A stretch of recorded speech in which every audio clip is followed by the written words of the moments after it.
Hi,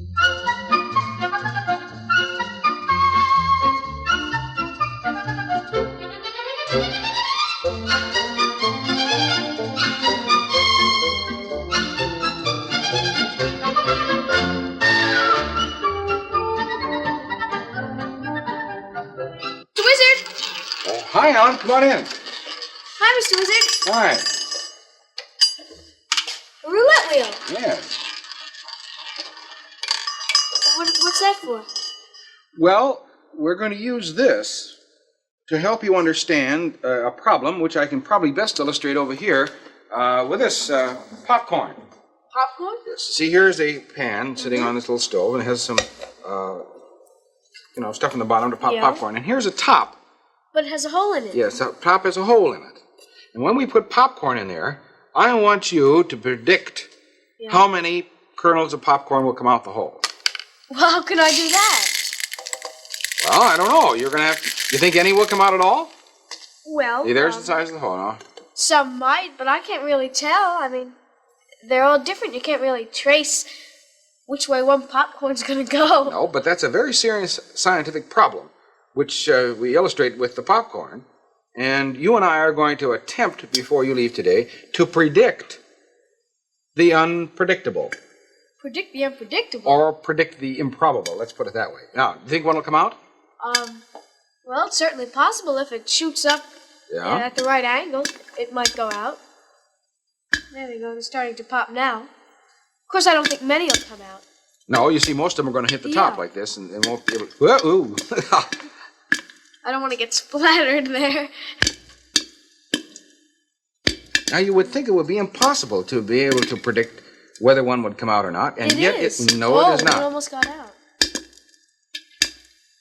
None have gotten out so far. Now, while these are kernels of popcorn, what I'm using them for is to pretend that they're molecules. Molecules? Yes, because molecules dash about in all directions, don't they? Yes. And what we're going to talk about today is to see if we can't predict what the motion of a molecule is. And that's much more unpredictable than a grain of popcorn, isn't it? Yeah, because those... None. Not so far. I don't think any are going to go out. Well, you can't tell. That's the problem, however. Okay. How can you possibly predict whether one will come out? And here, let's take that off now, because and if one hops out, you can have it. If not, I have some salt over there. We can have some later. Thank you.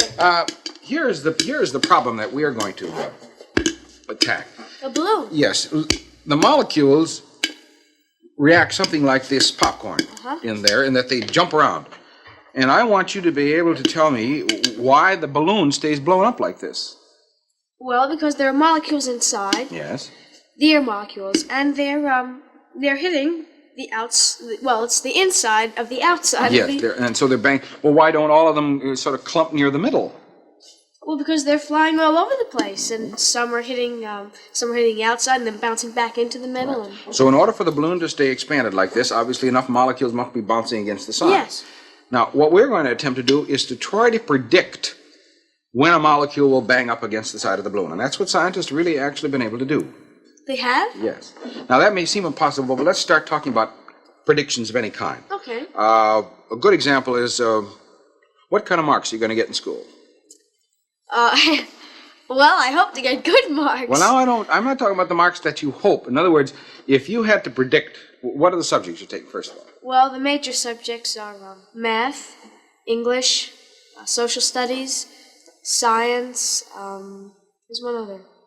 French. Okay. Now, let's take math. All right, math. What's your mark going to be? Well, I think I'm going to get an A or a B this term. Now, on what do you base this prediction? Well, so far I've passed all the tests, and I've been participating in class, and I've been doing all right. In other words, you're making the prediction of an A or an B in math because of your experience. Yes. In other words, you found out from past experience that when you follow all the rules, and test and do anything, that you'll get that mark. How about science? Science, well, I think I should get a good mark on that. Based, I hope, on your experience again. Now, that's one whole kind of prediction. The idea that you're finding from past experience what ought to happen. Another example of it is kind of a ridiculous one. Here. See this list? Yeah, let's see. Horse, elephant, cat, skunk, and dog. Now, what are the chances of you getting up in the morning, walking outside the front door, and going to school and meeting one of these animals on the way? Meeting one of those Yes, animals? or seeing one. Yeah. I think, first of all, I'd probably see a dog. Yeah, so dog would be the most likely, right? Uh-huh. So that'd be dog. And there are a few cats. Few cats. Let's see.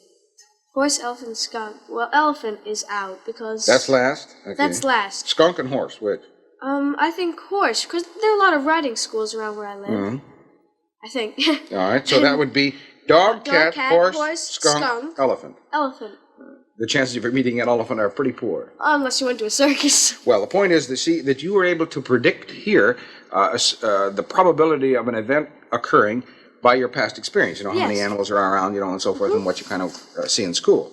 But now, the problem with a molecule, however, is that it's completely unpredictable. Yes. There's no way, based on past experience, to understand or predict where the molecule is going to go. So you have to use a different kind of prediction. Different kind? A different kind. And you see that $50 over there? Yeah. I'm going to toss it up here. Let me put the pad down here for a minute. I'm going to toss it up, and I want you to tell me, take, what, heads or tails, right? I'll take tails. Tails. It is. Okay. How did you make that prediction? No, I just took a guess. Had to be one or the other. That's right. You only have two possibilities, so you're going to be right half the time. Mm-hmm. Okay, take another one. I'll stick with tails. Tails again. Now, if I toss it again, are you going to take the fact that you've had two tails so far and say it must be heads this time? Well, does I it think make I'll any stick with tails. Wait a minute. Does it make any difference whether it's been heads or tails before, whether you get heads or tails when you throw it up? Well, not really. Not really, no. Unless the coin's fixed. Well, unless there's something wrong with the coin. So the point is, you have two possibilities here, and you're going to be half right. Mm-hmm. You know, regardless of which way you choose it. And what happened before has nothing to do with what's going to happen afterwards. Yes. No experience at all. How about this one? A die. Yes. That's singular for dice, isn't it? Yes. One is a die. What are the chances of what are the chances of my throwing a 4 again? How many sides are there? 6. See, there's only 2 on a coin. Yes. But there are 6 on a die. So therefore, 1 in 6 that I can throw another 4. And if I 1. Okay. So I have 1 chance in 6 every time. Yes. It doesn't make any difference what the first number is. It's always 1 in 6. How about when you put 2 together, however? Well, then, the odds change right away, yes, because you're going to add these 2 together. Mm-hmm. So you still have, in a way, 1 out of 6 chances. Well, I just threw a 7. What are the chances, if you had to choose a number that you wanted to throw, what number would you take? 7. Why? Well, it seems like a lucky number. I mean, when you're playing Well, there's dice. more to it than that. In fact, here, I have a chart for you to figure out so that you'll see. Here, you go on up there by the dice. All right. They're not fixed. No, those are ordinary dice. And you see, here's a chart. Here's the white die up here, 1, 2, 3, 4, 5, up to 6. Yes. And here's the red die here, 1, 2, 3, 4, 5, 6. Can you get a 1 when you have 2 dice? No, the smallest you can get is a 2. Okay, notice that's a combination of this one and that one, so you can write a 2 in there. Yes. So you have only 1 chance of getting a 2. Mm-hmm. 1 and 1. 1. Now what happens when you go to 2, the second side? You can get a 1 on one die and a 2 on the other, so you could get a 3 here. And you can also get a 2 here and a 1 here. And get a 3 there. So you have 2 chances of getting a 3. So you have a better chance of getting a 3 than you have a 2. Okay, now here, you take the pencil and you fill out all the rest of the combinations. All right, so let's see. That would be 3. And 1 would be 4, yes, right? so put a 4 there.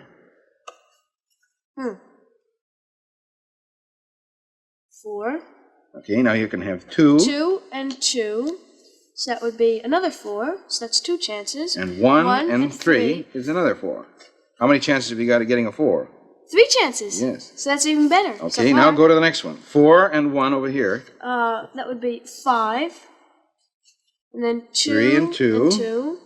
Be another 5. 2 and 3. Another 5. 4 and 1. Another 5. Now, do you see what's happening here? You're going on a diagonal, and you can simply fill 6s right across there. Yeah. Okay, well, fill in the 6s. 6, 6, 6, 6, 6. 1, 2. And obviously now you have 6 here and 1 here, so you're going to start 7s, and you'll go 7s all the way across there. Go ahead and put them in. Right. 7, 7, 7, 7, 7, 7. 1, 2, 3, 6 chances. Yes. That's pretty good. So 7 is not just a plain lucky number, is it? You can get more 7s than any other combination. Uh-huh. And you can figure out the odds simply by putting the right combination together. 6 and 1 and so forth as you do. What happens with 8? Yes. Oh, well, you can get a 6 and 2. 2, so 8 goes there. 8. And you see 8 goes all across now. Yeah, but wait a minute, that's less. That decreases. Yes. 8, 8, 8, 8. And you've got now 6 and 3 to give you 9. So 9s go down there. 9. So you see the rest of the system now? And that would be also 9. Yeah. And 9. And 9. Gee, now you're decreasing all the way down. Next one is 10. Keep going. 10. 10. 10. And this would be 11, right? 11. 2 11. 2 11s and 1 12. Yes. Now, you see, with this system, you can see exactly what your odds are in throwing any particular number. So then actually, 7 isn't just a lucky number. No. It just happens to be the best. You can make more combinations out of 7 than any other number. Huh. So this is how scientists can figure out odds like this. Now, here's another one. Read what it says here. Let's see. Number 8390, 21-inch RCA color television. Mm-hmm. Donation 25 cents each, 5 for $1. Okay, now this is a chance on a raffle, isn't it? Mm-hmm. If they started printing the tickets with number 1, what are my chances of winning, at least indicated by that ticket? Then you have 1 chance out of 8,390. Yeah. Gee, that's so good. Not so good. What about if they printed 10,000 tickets? 1 chance out of 10,000. And 1,000,000 tickets? 1 chance out of 1,000,000. How can you increase your odds? By buying more tickets. Buying 10 tickets. So the chances now you see the chances are getting pretty slim because of the high numbers. Now, what if we have an infinite number of opportunities? Well, then they seem to be completely unpredictable. You don't know what if you can go anywhere and do anything in terms of numbers, it would be completely impossible. And that's our problem with the molecule. It's not 1 chance in something; it's 1 chance in almost an infinite number of possibilities. So it is impossible to predict. No, it isn't. But all right, let me show you how scientists have done it. They have several systems, but the one that's the most fun to work with is the Monte Carlo system. Oh. That's where the wheel comes in. See?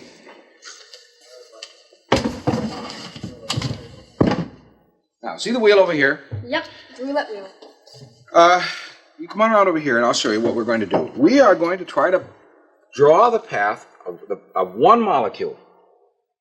And the molecule can go in any one of an infinite number of directions. Yes. And we'll limit them simply for our purposes to one of the numbers on the roulette wheel. I forgot the 00 and the 0, and there are 36 numbers on here. Yes. So what I'd like you to do is to first of all spin this, and run the ball around until it stops at a number like 5 there. Mm-hmm. Now I have a little compass-like thing here, you see? Yes. And I'll always keep it in one direction. When you give me the number 5, I'll go over here and put 5 right here. We'll start our molecule from the center, and it now moves in the direction of 5. I see. See? We now know direction. And don't forget, we're only doing this in 2 dimensions. Actually, if you go up and down, so the number of possibilities are almost endless. But now we don't know how far it goes. No, we don't. We just know the direction. Just know the direction. So we have to figure out how far is it going to go. Now let me show you what the problem is. Bring that drawing pad up here, and I'll show you what I worked out. You see why it's going to be so difficult. See that number? 743-040-0000. Forget it. That's the number of molecules of air there are in a cubic foot of air. Gee, it's a lot. Isn't it? We are going to follow just one of them. Just one? Yes. And the problem is that one is going to bump into other molecules all around it. Mm-hmm. And it bumps into molecules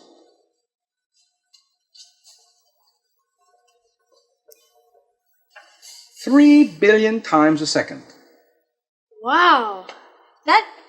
How can it? Well, that's because they're very small, and of course they're moving just a short distance, and they're so crowded they bang into each other. Oh, I see. And it's going to move 1 160,000th of an inch before it bumps into another one. But I thought a molecule goes very far. No. They're so close together that it only moves a little bit. It can go twice this distance, but the chances are not very good because there's so many molecules around them. And Dr. Seamus worked out the odds for me. Here's what happened. He figured it out, and he said that here is a little ruler. You see this ruler? Yes. Now, this is the average distance that a molecule will move. That's the 1/160,000th of an inch. Okay. Actually, it's an inch for us, you see. We've Okay. expanded it. You see these number of little key tags here? Yeah. See how many ones there are? So you have 2, 4, 6, 8, 10, 12, 14, 16. See, there's 18. 16 here and 2 more, 18. Right. So the chances of it going from there to there is 18. Uh-huh. But now the chances of it going from there all the way to the second, missing the first bunch of molecules and getting out to this distance are just Let's see, 2, 4, 6, 7 chances. 7 chances of going that distance. So you've reduced your chances. Okay, now the chance that it might start here and go all the way to the third distance is only this. Just 3 chances. 3 chances. And the chance that it will start here and go all the way out to the end Just is one chance. 1 chance. Gee. So now we can determine how far the molecule goes by putting all of these things into this little cup. Here, you put them all in here. Okay. And now we shake them up, and we take out a chance. There are 18 ones, Who will be the 7 lucky 2s, person? 3 3s, and 1 4.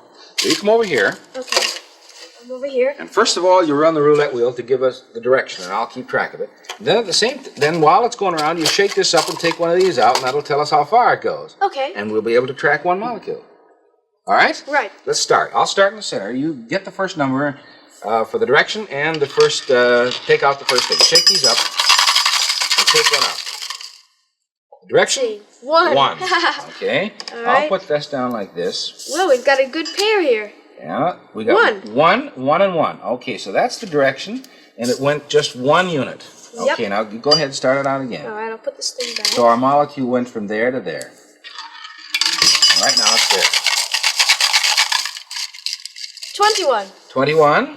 All right, now the molecule is moving in the direction of 21. We have a 2. Hey, we have a 2. So it went backwards like this, you see? Yeah. In this direction. Go ahead, do it again. Oh, okay. Put this one back. Now here.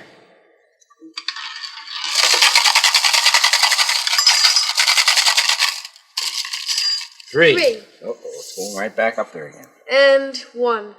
It's now here, and it went in the direction of 3. and it went a unit of 1. So it went right back on its path like that. It must have hit another molecule right smack in the middle. Okay, All right. now where do we go?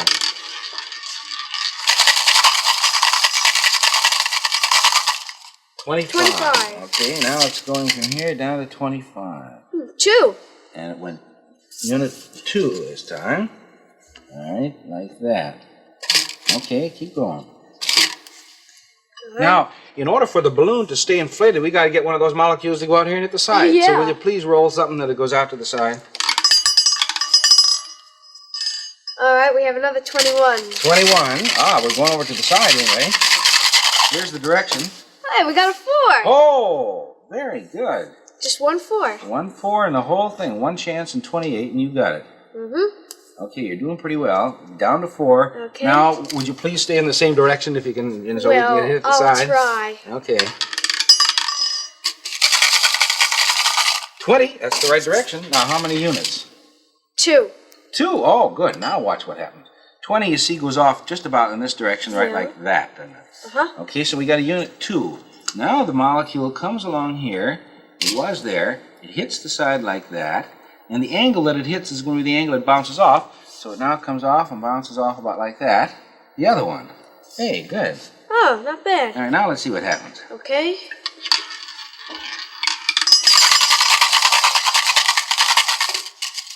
So 17. 17. Uh-oh, we're going back down towards the side again. And number 1. 17 and 1. See, 17 is about right like that. So it's about like that. And 1. Bang, it went there and it's stuck there now. So you'd roll again. Hey, see, it hit twice. Yeah. So now you can see that if we kept doing this, We'd have the whole path of the molecule. sure, we'd have the whole path and it would go all over the place, and while we can't predict what happens to any one molecule, we certainly, really, we could theoretically, trace a whole bunch of them. Yes. We could do that for this molecule, then we could start with another molecule, you could trace that. In fact, I did that, look. There was one I did before. See what happened to yours here. Yeah. See what happened to that? Uh-huh. Well, I started all in the center. And let's see, that looks like about a 2, isn't it? And then a couple of 1s, then another 2, some more 1s. That looks like a 2. What's 4? That looks like if I got a 4 in there too, and then there's another 4 up here. So that was a kind of real strange one. Notice that one hit the side over here and bounced back just a little bit, and then went sideways. Now look at this one. Let's see, this one hit 2 times. Yeah, well, I kept going till I hit it. Oh. And sometimes, of course, you can just go all around the center. It never would hit the side. In fact, that's what happened on this one over here. Look, I finally gave up. Oh, it started here and it never did hit once. And of course, it's quite possible that. And remember, each one of these little units here is only 1/160,000th of an inch. Yeah. So you can see the chances of a molecule starting in the center and getting out here are very poor indeed. But of course, there are all molecules around here, and they back and forth and bounce. And they can be hitting the side. Well, now this seems like a kind of long way of going about it, doesn't it? It is, because you have several molecules to trace. And then you got to do all this. Why couldn't we just have you pick a number? At random? Yes. Okay. And instead of just picking numbers at random, why don't you write a whole bunch of them down for me so that I can then just use them and I can plot it? All right. All right, here. You wound up with a pencil, and I'll bring the drawing pad up here, and I want you now to give me a series of random numbers so that we can just do that without bothering to go through the whole roulette thing. Okay. Any numbers, right? Yeah, just from 0 to 9, that, and just write them down at random. Okay, so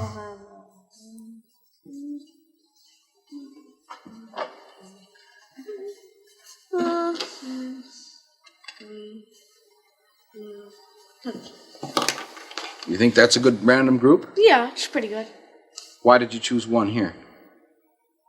Oh, I figured it's a good place to start. Already it's not random. Oh. Why did you choose 8? Well, because it wasn't 1? I guess so. All right, you see that? It ruins that immediately. Yeah. How about 7? Why did you choose 7? Because it wasn't 8 and 1?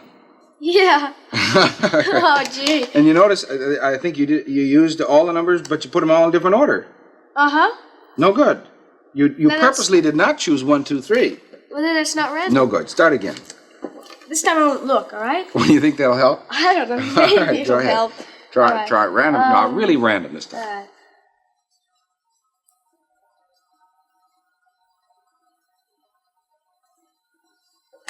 You sure those are random? I hope so. Let's see. That's a 0. Okay, that's a 0. But you chose 8 again because it was not 0. Oh. And why didn't you put another 8 there? It was really supposed to be random. Well, I didn't want 2 8s. Yeah, you see? Well, then those aren't random either. No, would you please write me some random numbers? Well, I can't. No, you can't.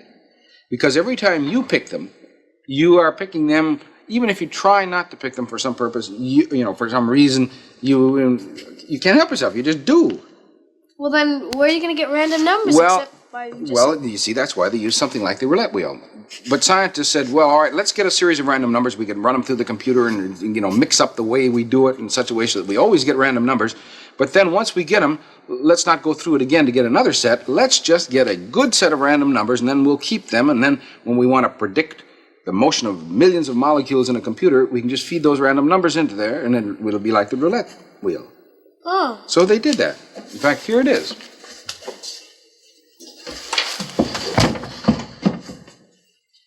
Here's a book. And I think this would be kind of fun for you to take to bed to read some night. See what it says? 1,000,000 random digits. Yes, 1,000,000 random digits. Now look at the first page. Holy. Here's the number of the number. You see that 00000? Yeah. And there's the random numbers, and you can take as many as you like. Huh. You mean this whole book is just... That's right. The whole book is nothing but random numbers. Isn't that silly? It looks like it's silly, but really it's a very serious problem for a scientist when he wants to compute what is going to happen to something unpredictable. He's got to get random numbers in order to really be predictable. So this whole book is nothing but random numbers.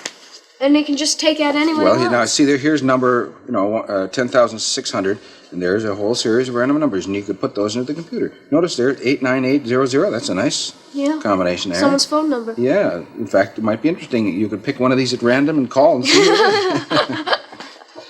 Point is, with a book such as this, you can now automatically be able to compute what's going to happen to a whole balloon full of molecules if you just wanted to take enough time, because you could make them completely random.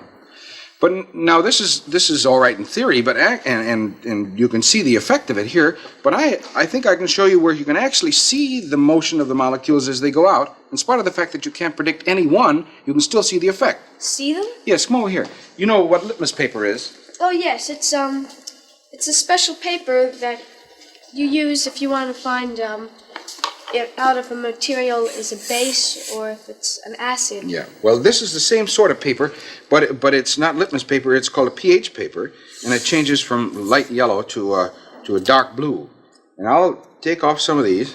In order for them to work, however, they must be moist so that the molecules can be dissolved in the thing. Now here's some water, and if I simply dip it into the water this way, here is a bottle of ammonia. Mm-hmm. Now watch what happens when I hold it over the top. If ammonia molecules are coming out of there, see how we can see it? It turned blue. Yes, you see ammonia molecules are flying up out of there and hitting the piece of paper. And turning it blue. And now if I can speed it up by blowing, watch.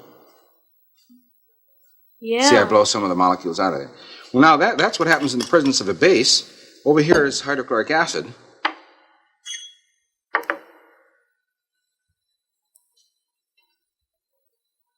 Ooh, I keep tearing the paper off. Now I'll blow on this to make more of the molecules come out. Watch. It's turning back to yellow. See how? So we can we can use this to tell now whether the molecules are present or not. See? So I'll tell you what. Let's do them. And while I'm setting them up, would you tell me now how you can predict the unpredictable? I'll put one of these underneath for a control, and I'll put these others on top. And you tell me now, how can we predict?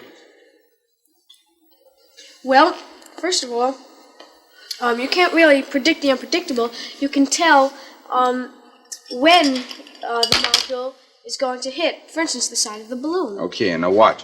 When I put that down there, see how quickly the molecules move around? Because they're diffusing in all directions. They're changing the paper already. And except for air currents, it would actually go out in all directions. So you can use that system, and it's all based on the idea that molecules are completely random, but you can predict them when you use some kind of a system where you can deal with random numbers, such as the Monte Carlo system, based on an idea like that.